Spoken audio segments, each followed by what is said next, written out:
All right, guys, today we are going to talk about how to create your wire sculptures, and I'm going to show you a few techniques that will help you as you are creating your wire sculptures. Remember, this is going to be more of an independent project because we're going to have two things going on at once in the classroom. Some of you are doing this, and some of you are working on another project, and so you need to understand how to best work with the wire so that you don't need my attention all of the time because the other group might need my help as well. Okay, so the first thing I'm going to recommend is that you always start with a tail.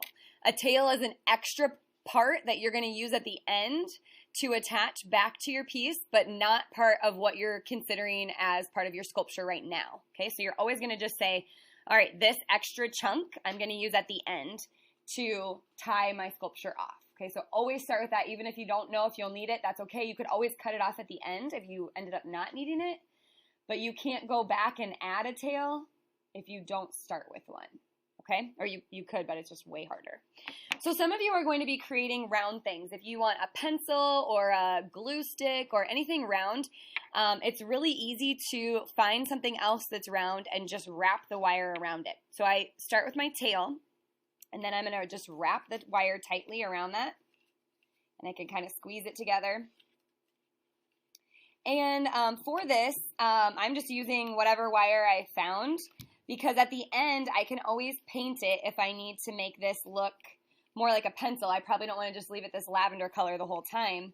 I could get it the size that I want, and then at the end, I could paint it. I could paint the tip of it kind of like a black, like the graphite of a pencil. I could paint the body of it yellow, and then I could even paint the end here like a metal silver color, and then the very end like an eraser color. And that visual of the color helps your viewer's brain go, oh, that's a pencil. Okay, so if I say this is my pencil, I can try to make a tip. And you can use these tools. There's these needle nose pliers back here. They're very long. And then you also have the ones that are just for cutting. They look like that. You need to be careful with the tools, and you need to be careful with the wire. The ends of the wire can be really sharp, especially if someone cut it off themselves. And the tools are also for cutting wire. As you can imagine, they're very sharp. So use your safety, your responsibility in the art classroom today, okay? And as you're working on this project. So if I want to make the tip of this pencil, I might just decide to kind of give this a point like that. And then I might take this extra wire and wrap it down so that I don't even have to attach it to my pencil. Just wrap that down through there, pull it through, and then say, hey, there's going to be the tip of my pencil.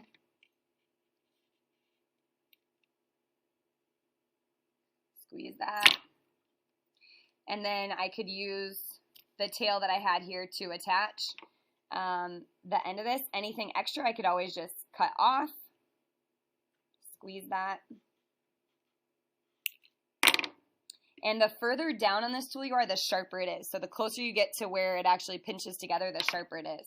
And then you could paint this. Remember, if it's wet paint, then you're going to make sure that it's under the drying rack so that nobody gets wet paint on their project. Now, round is pretty easy with wire because you just wrap, but square can be a little more challenging. Again, we're always going to start with a tail, and then this is kind of like our one-point perspective project where a little bit of measuring goes a long ways. So let's say I'm going to make, I see a lot of you have like cameras or computers, things that have a square or a rectangle kind of base.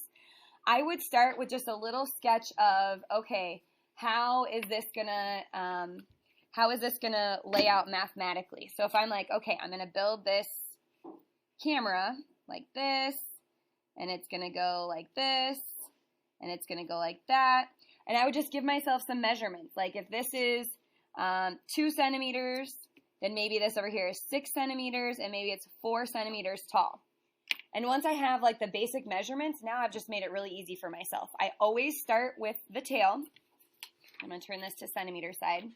And if I want to start like right here on this 2, I'm going to go to the 2, and I'm going to put a crease in my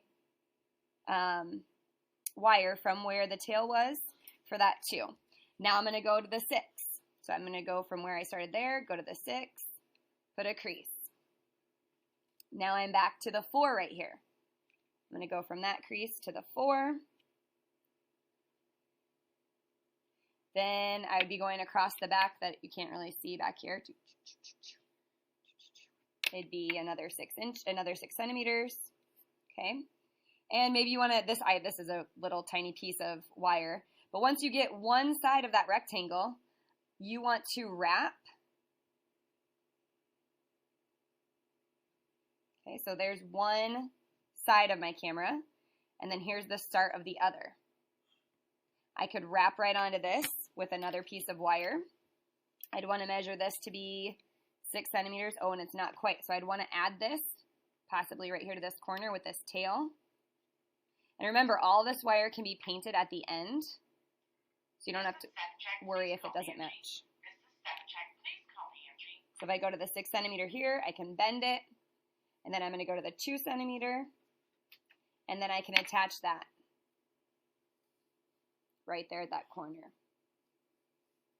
Okay, so a little bit of measurement is going to help a long way, and a little bit of a sketch plan helps a lot.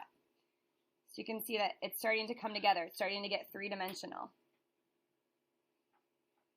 Okay, and then on the end, of course, you're going to cut off the tails that you don't need, but I would not cut them off until you're done because you can use those to attach the next layer. Can you see how it's starting to come together? Okay, so you need to figure out how you're going to start. You may want to sketch a little plan, grab a scratch piece of paper, and just mark out some measurements. I would potentially use the centimeter side because a lot of these pieces of wire that I have are not like huge. And that will be how you create your wire sculptures.